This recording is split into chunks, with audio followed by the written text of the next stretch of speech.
Salve meu amigo, salve minha amiga. Vem pra cá, ó. Aula passada nós ficamos nas letras A e B, mas esse segundo bloco aqui nós não trabalhamos ainda. Só breves comentários.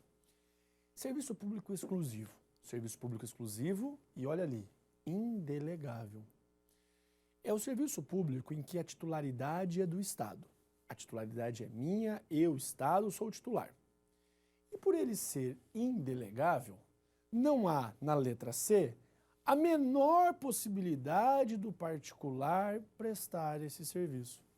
Esqueça particular. Você não fará a prestação desse serviço. Eu, Estado, sou o titular, eu e somente eu farei a prestação. Aí você imagina assim, opa, então quer dizer que aqui o particular não entra. Não, prestação é exclusivamente do Estado. O Estado faz de forma direta. Serviço postal é um bom exemplo. Aquilo que diz respeito ao poder judiciário, particular não tem a menor possibilidade. É só o Estado e diretamente pelo Estado. Por um outro lado, eu tenho também serviço público exclusivo delegável. Barbieri, se o serviço público é exclusivo, é do Estado. Titularidade é do Estado, perfeitamente. Se é delegável, caberá ao Estado, na análise do caso concreto, visualizar se delega ou não ao particular. Mas suponha que o Estado desejou. Suponha que o Estado quer delegar. Pode, fique à vontade. Aí nós teremos o particular fazendo a prestação direta, porque o Estado está na prestação indireta. Exemplo clássico: água, luz, telefonia. São 3 casos clássicos em que o serviço público continua sendo exclusivo, porém ele é delegável. Continua estando na mão do Estado, porém admite a delegação. Por um outro lado, eu tenho aqui serviço público exclusivo de delegação obrigatória, cogente, impositiva. Não tem que pensar em delegar, tem que delegar. Mas a titularidade, você fala, Barbieri, está tranquilo, né? Se o serviço é exclusivo, a titularidade é do Estado. Aí nós temos assim, ó, em situações em que, diante de um Estado democrático, aquela manifestação ou a essencialidade do controle realizado pela imprensa e todo esse contexto, nós podemos afirmar que no serviço público exclusivo de delegação obrigatória, eu tenho rádio e televisão. Rádio e televisão são casos clássicos de serviço público exclusivo de delegação obrigatória. O Estado pode prestar, não tem o menor problema, mas nesse caso ele tem que obrigatoriamente delegar ao particular, rádio e TV. Você percebeu que até aqui, todo e qualquer serviço público que nós falamos era um serviço público exclusivo. Só que chegou o momento de trabalhar com um serviço público não exclusivo. O que você imagina? Se serviço público exclusivo, a titularidade é do Estado, quando eu estou diante de um serviço público não exclusivo, agora não é mais de titularidade do Estado. Aí você fala, então espera lá, calma. No começo da aula, lá no conceito, você disse que o elemento subjetivo é que a titularidade de um serviço é do Estado e que o Estado faz a prestação direta ou indireta. Como é que você vem falar agora que serviço público não exclusivo é serviço público? Pois é. No primeiro momento, letra C, D e E, pode colocar aqui uma chavinha, ó. O serviço público exclusivo indelegável, delegável, delegação obrigatória, por serem exclusivos, foram chamados de serviços próprios, serviço público próprio. E automaticamente, aquele que é não exclusivo foi chamado de impróprio. Ah, que maravilha, né? Fácil. Mas o STF não gostou, falando, esse nome não é legal, vou melhorar. O Supremo Tribunal Federal veio e falou o seguinte, ó, serviço público não exclusivo pode ser impróprio? Pode, não tem problema. mas eu vou melhorar esse nome. O Supremo veio e chamou de utilidade pública. Utilidade pública. Então, o serviço público não exclusivo, impróprio, utilidade pública, também chamado de utilidade pública, é aquele que o Estado não é titular. E pelo Estado não ser titular, no fundo, de forma técnica, eu não posso chamar de serviço público. Não tem jeito. Se não tem como chamar de serviço público, eu tenho que dar um outro nome. E aí nasce serviço de utilidade pública ou utilidade pública. O Estado tem que prestar? O Estado tem que prestar. Continua com a obrigação de prestar. Mas e se o particular quiser prestar? Pode o particular realizar a prestação? Claro que pode. Mas eu pergunto para você, tem que ter delegação? Tem ou não tem que ter delegação num serviço público não exclusivo, numa utilidade pública, num serviço público impróprio? Você fala, Barbieri, como é que você vai delegar alguma coisa da qual você não tem a titularidade? É isso mesmo. Se não existe a titularidade, não tem a possibilidade de delegar. O Estado vai, no máximo, fiscalizar a prestação desse serviço. Aqui, no serviço público não exclusivo, o Estado vai fiscalizar. Por quê? O particular vai prestar se desejar, o Estado é obrigado a continuar prestando e o Estado pode e deve, óbvio, fiscalizar. Eu, o Jefferson, a Carla e o Fábio. Você não conhece ainda o Jefferson, a Carla e o Fábio, mas nós estamos todos aqui no estúdio. Nós nos reunimos para montar uma escola. Vamos ter uma escola para aquela molecada ficar afiada. Joia! Eu preciso de delegação do Estado para ter um colégio, para ter uma escola? O Estado é titular da educação? Não. Mas vai ter fiscalização? Vai, claro que vai. Ou então resolvemos montar um hospital. Podemos? Claro que podemos. Mas o Estado tem a titularidade da saúde? Não. O particular também pode prestar. Ainda, questões da Previdência. Mesma coisa.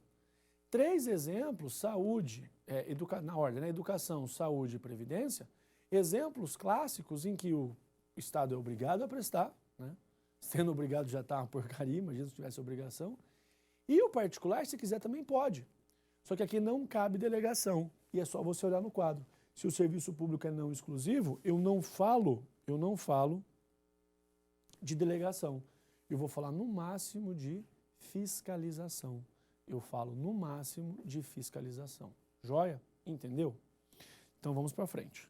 Vamos para frente, porque até aqui tudo resolvido. Agora, olha só, Bacen Procurador 2013, prova do CESP. Assinale, certo ou errado, à luz da jurisprudência do STJ. Adaptei, porque eram várias assertivas e muitas estavam fora do contexto da nossa aula. Os serviços públicos impróprios ou uti singuli, já deu uma patinada aqui. Impróprio é aquele que o Estado não tem titularidade. Então, logo, não é serviço público, é utilidade pública. Uti singuli é serviço público em que eu consigo visualizar e dimensionar o consumo de cada usuário. Prestados por órgãos da administração indireta ou por concessionárias, são custeados pelas receitas provenientes de impostos. Então tá. Então quer dizer que quando o serviço público for uti singuli, você paga por imposto? Não, você paga por taxa ou tarifa. Questão errada. Claro, não tenha nem dúvida. Questão errada. Princípios. Pega, por gentileza, a lei 8987 de 95. Vamos lá na 8987.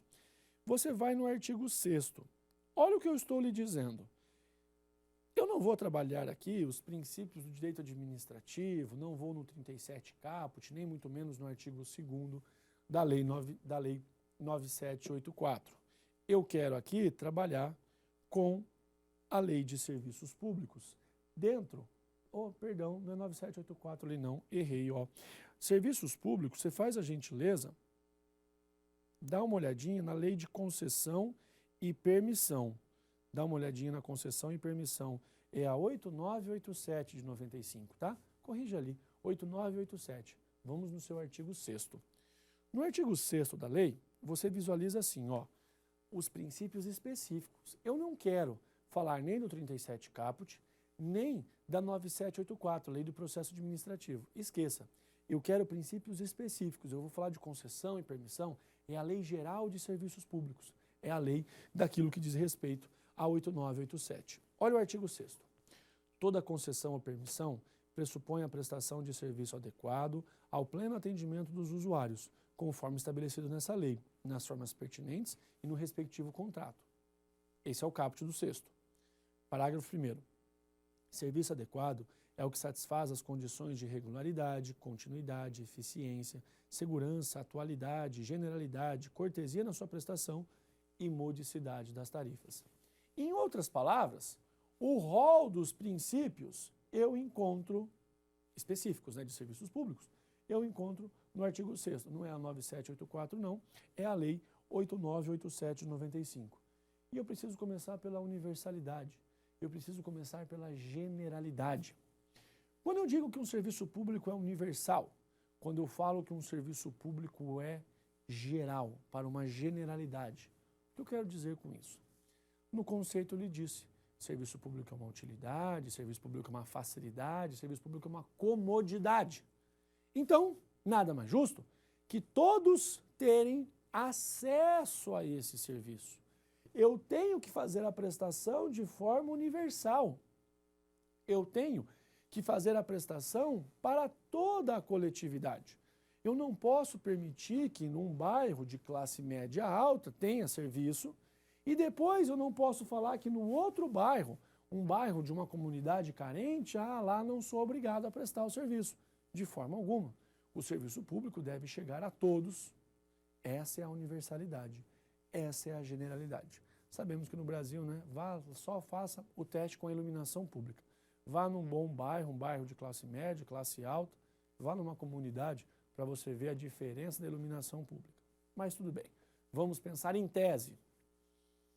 Princípio da isonomia, princípio da igualdade. Todos devem ser tratados da mesma forma pelo Estado. Não pode existir discriminação, tem nenhum problema. Mas no fundo, a compreensão da isonomia, a compreensão da igualdade qual é? Trata igualmente os iguais, desigualmente os desiguais, na exata medida da desigualdade. Perfeito.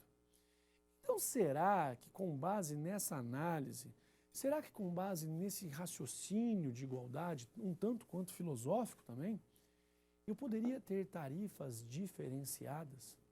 Será que é possível a tarifa social? Será que tem pessoas que estão numa situação tão difícil, uma situação tão sofrida, que para esses indivíduos pagar o mínimo já não seria possível? E olha, se você ficar sem luz, até passa. Dorme mais cedo, Agora fica sem água, amigo. Fica sem água que você vai ver o perrengue. Ficar sem telefone também às vezes até é bom, Ninguém vai ficar te perturbando muito a vida. Mas ficar sem água é um perrengue. E eu lhe pergunto, posso ter tarifa social? Posso ter preços diferenciados para a população carente?